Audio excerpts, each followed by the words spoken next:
First story. Today I ducked up when I thought my brother was joking about using my living room for a My Little Pony X party. To clear a few things up, the duck up was a week ago, but the fallout was today. Obvious throwaway. My brother is odd. And looks the part of a typical neckbeard. But for the most part is actually a great dude. My wife and I are both 26 and he is 23. Unfortunately his landlord raised his rent quite heavily, so he has been living with my wife and I until a cheaper place can be found. About a week ago, he asked me, "Hey OP, are you cool if I have some friends over for a My Little Pony party?" He has an odd sense of humor, so I of course thought he was joking. Earlier this night, before my wife and I went to dinner our second anniversary, he mentioned tonight was the night of the supposed party. I still thought he was joking, so I laughed and 10 minutes later we were out the door. My wife and I had a great dinner, an amazing hole-in-the-wall Mexican place. Their empanadas are to die for, and afterwards went to see a movie. Unfortunately they closed down for the week after a pipe burst and wrecked the lobby. Thankfully no one was hurt, but it was also disappointing. After all, we were near guaranteed the theater to ourselves on Tuesday night. As such, we returned home early. As we exited the elevator on our floor, we hear music blasting and assumed it was a neighbor, which was odd as our neighbors were actually really quiet people. Instead we realized it was coming from our apartment, which was also odd as my brother really wasn't the type to blare music either. Perplexed, we opened the door and the scene was horrifying. The lights were off save some RGB LED strips someone had plugged in, and a disco projector thing. Think like those projectors you see infomercials for at 3 a.m. that are apparently for decorating the outside of your house. 5 guys including my brother were going at it in various ways with My Little Pony plushes while rap blared from a portable speaker. My wife and I got into a screaming match with him over this, where he brought up how I gave him permission. I technically did. Although I brought up how I clearly thought he was joking, as what sane person would legitimately have a My Little Pony party. My wife is certainly annoyed at me, and as of now my brother has locked himself in the bathroom and is refusing to interact with us. My wife screamed and I started yelling about what the duck is going on. Who are these people? To my brother, who is frantically trying to hide a giant pink horse behind a couch. His buddies push past my wife and make a break for it, leaving their speaker and crappy lighting behind. But not their stuffed horses. My wife and I got into a screaming match with him over this, where he brought up how I gave him permission. I technically did. Although I brought up how I clearly thought he was joking, as what sane person would legitimately have a My Little Pony party. My wife is certainly annoyed with me, and my brother has locked himself in the bathroom and is refusing to interact with us. One hell of a day. Too long, didn't read. Thought my brother was joking about a My Little Pony party. He wasn't. Anniversary ruined. Stuffed horses. So if you knew he was serious when he asked you, would you have said no? Hold your horses, bub. Holding horses started the whole thing. I appreciate you. As we speak, there is a green text being posted on 4chan about an anon whose lying brother humiliated him in front of his fellow ploppers because he thought brony love was a joke. Family is forever, but friendship is magic. This absolutely did not happen. I wouldn't say your anniversary is ruined. I think this will be one of the best ones when you're looking back on it 10 years from now. You and your wife will laugh about it. Second story. Am I the a-hole for not stopping my female friend from exposing herself at an all-guys party? For the record, we're all in uni, doing our undergrad. Last weekend, my boyfriend threw a party. He invited some of his friends, all guys, and me and my female friend joined. Hours later we were all pretty drunk, and at about 1 a.m. I left for 20 minutes to go get us all cigarettes. When I got back, my friend was in the bathroom with my boyfriend and her shirt was off. He pulled me aside and explained she was extremely drunk and started insisting they play truth or dare, which no one wanted to participate in. She then dared one of the boys to tell her his favorite exposition. It got awkward, and then she had a drunken speech about how they should all be able to talk about X. In detail explained X with the biggest duck she had and took her shirt off. At that point, my boyfriend pulled her aside and asked her if she's feeling okay and if she'd want to go to bed. She said yes. She then started hugging him and I walked in. He was with me for 2 minutes to explain. Then I went to get her to bed and she lost it. She slurred that she never liked me, that she always thought I didn't deserve my boyfriend, and then started pointing out everything she didn't like about me.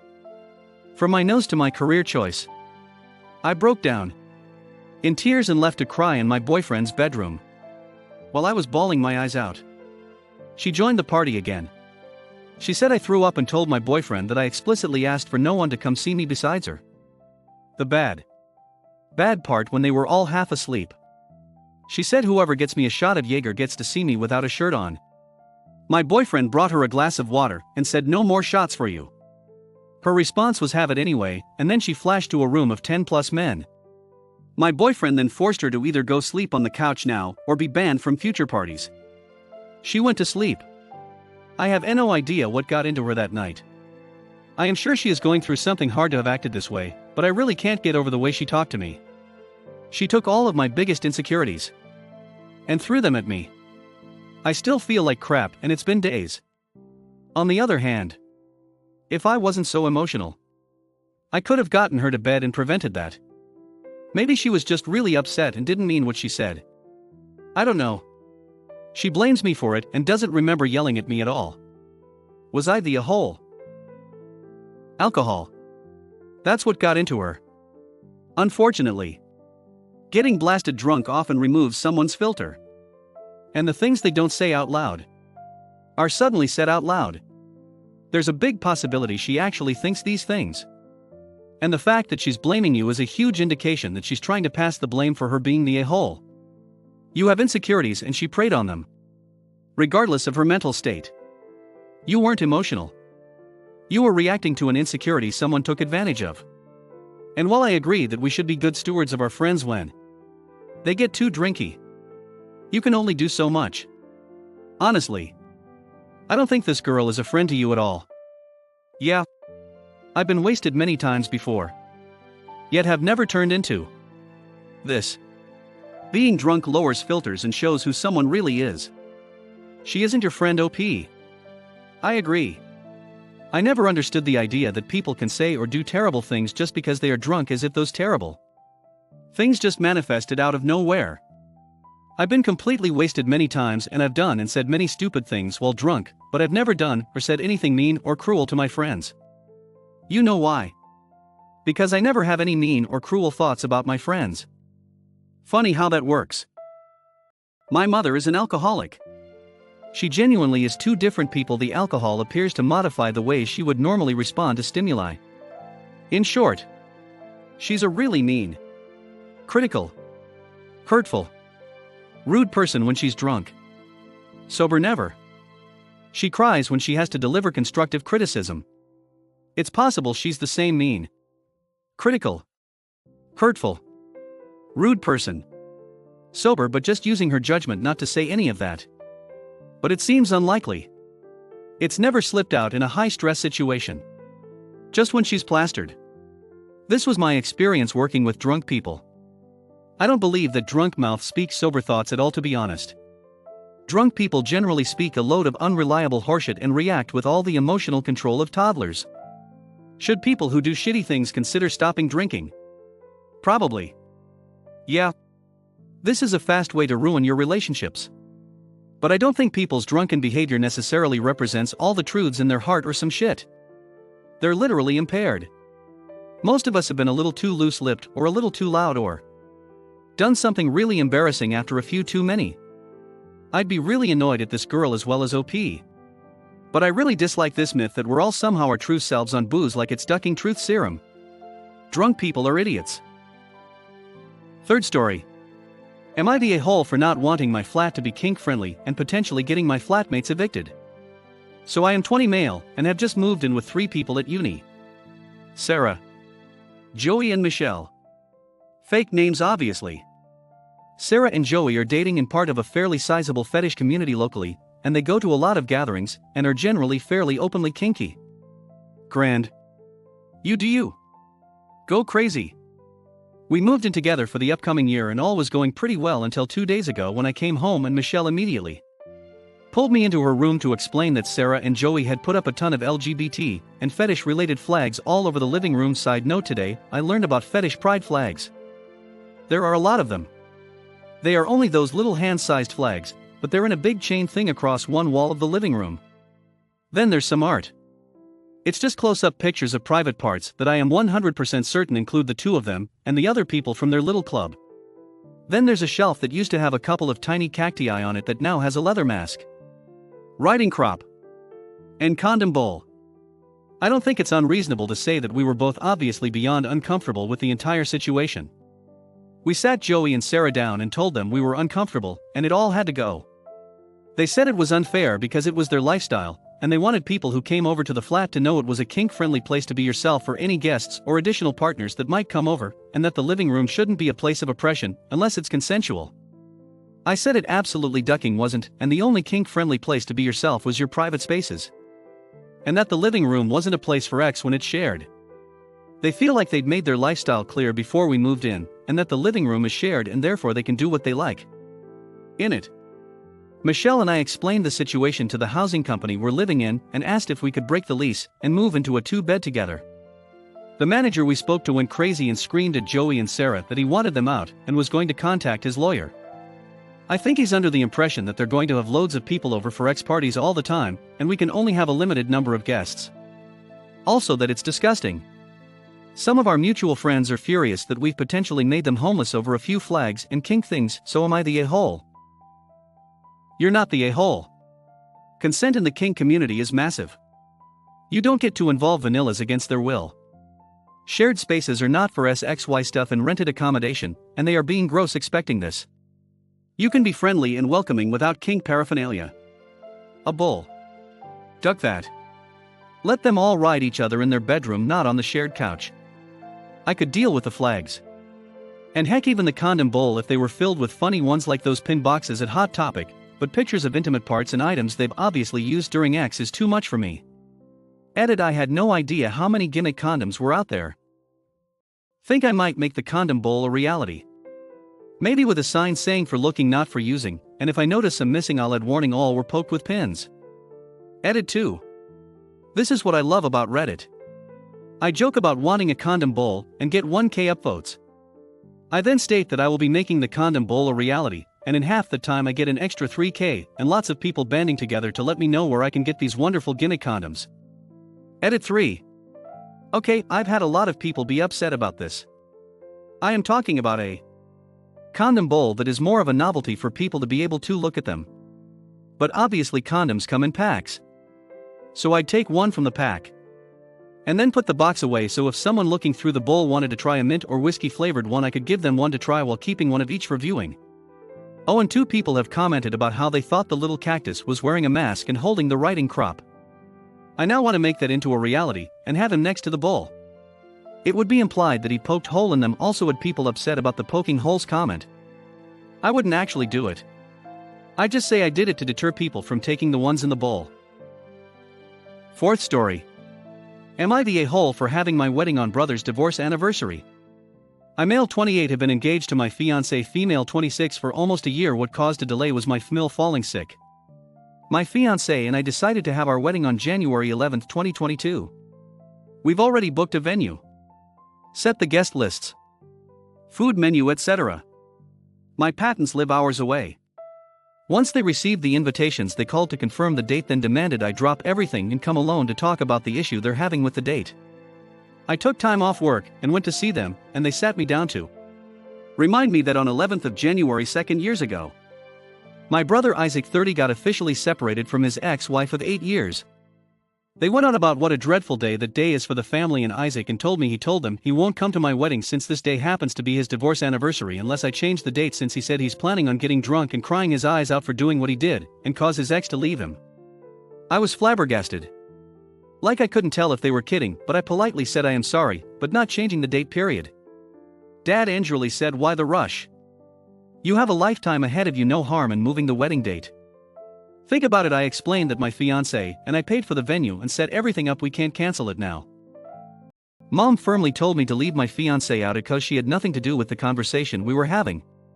I got upset and said I am not changing my wedding date, and Mom said that I am clearly choosing a day-long celebration over my brother and warned me that I'll have to live with the fact I ruined my relationship with him over this. Dad added, telling me to think of it this way: I am getting married on the very same date my brother's marriage ended, and asked how I can possibly not feel guilty for having my wedding anniversary be my brother's divorce anniversary for years to come. I argued that Isaac's only himself to blame for sleeping with someone else while married, and my ex was right to decide she was having none of it. My parents justified it as he was drunk, but the outcome is the same. Before I left they said if Isaac isn't coming then they too won't come to the wedding, which devastated me because I want my family with me to share my joy. Cause this is a big deal for me, and I wasn't sure if my parents have a point seeing more and more family or saying they won't attend if I'll still have my wedding on January 11th. Am I the a-hole? You're not the a-hole, and I am confused. I am currently going through a divorce, and I already have at least 3 anniversaries: the day she left, the day she told me she definitely wasn't coming back, the day the decree nisi was granted, and there will be another when the decree absolute comes through. Then of course there's our wedding anniversary. The anniversary of the day we met. And her birthday. So many dates that people can't steal for happier reasons. Clearly I've been doing it wrong because I have completely failed to demand that my entire family arranges their life around these poignant, but ultimately meaningless dates. I hadn't realized that I was supposed to spend the rest of my life mourning a marriage that is over and refusing to enjoy anything else. Yeah. It's the same reaction I had when they told me that, which is just ridiculous. But whatever Isaac says goes, I guess. 5th story. Today I ducked up by borrowing something from my brother while he was in jail. About a year ago I started going through a divorce. My ex and I oftentimes took care of my brother's 2 sons because he and the boy's mom were young when they had them, and now they were into drugs. My 11-year anniversary would have actually been tomorrow.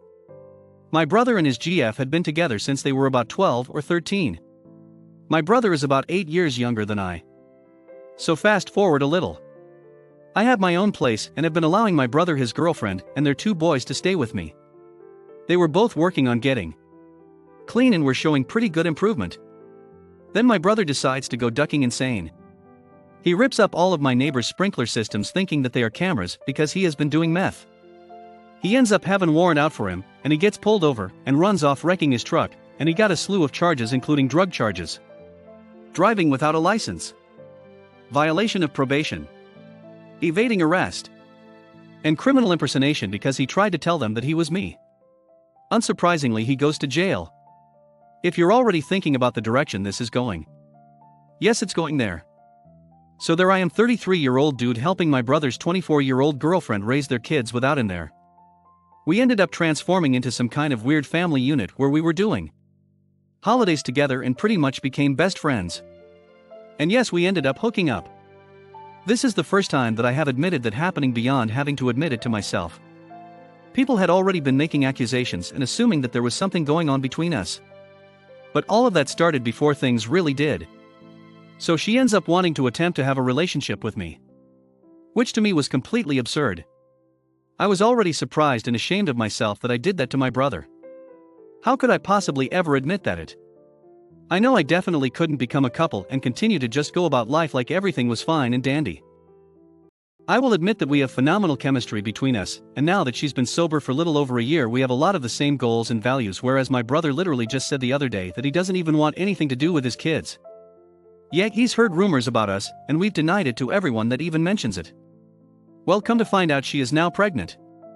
So, yeah, I am going to be a ducking Uncle Daddy, and there is no way that this can be hidden. Even if I supported what half of you just thought, there's no way she would do it. So yeah, I pretty much ruined Thanksgiving this year. Too long didn't read. I got my sister-in-law pregnant, and now I have ruined holidays forever. Your brother will always be just that. Your brother. How can he want nothing to do with his kids while continuing the relationship with their mother? That it's not feasible. You've done nothing wrong here. Their relationship was over as soon as he said that. Stop beating yourself up. Duck what everyone else thinks and move on with your life. Be the positive male role model that those kids need. This is not a duck up. You're a decent bloke. Wow. I honestly thought Reddit would eat me alive after posting this, and instead I get a message like this. I am starting to reevaluate how I have been looking at this. Thanks for your input. It's appreciated. Hit like if you enjoyed this video. Consider subscribing to our channel.